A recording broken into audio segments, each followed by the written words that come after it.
ولن ترضى عنك اليهود ولا النصارى حتى تتبع ملتهم قل إن هدى الله هو الهدى ولئن اتبعت أهواءهم بعد الذي جاءك من العلم ما لك من الله من ولي ولا نصير الذين آتيناهم الكتاب يتلونه حق تلاوته أولئك يؤمنون به ومن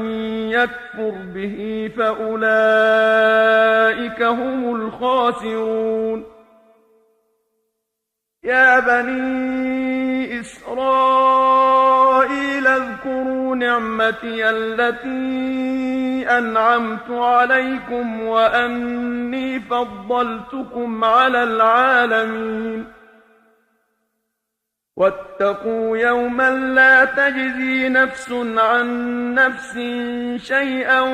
ولا يقبل منها عدل ولا تنفعها شفاعة ولا هم ينصرون وإذ ابتلى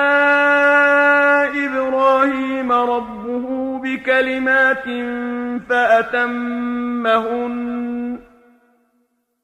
قال إني جاعلك للناس إماما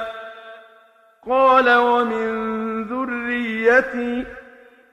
قال لا ينال عهد الظالمين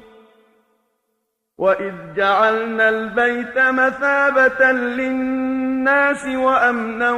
واتخذوا من مقام إبراهيم مصلى وعهدنا إلى إبراهيم وإسماعيل أن طهرا بيتي للطائفين والعاكفين والركع السجود وإذ قال إبراهيم رب اجعل هذا بلدا آمنا وارزق أهله من الثمرات من آمن منهم بالله واليوم الآخر قال ومن كفر فأمتعه قليلا ثم أضطره إلى عذاب النار وبئس المصير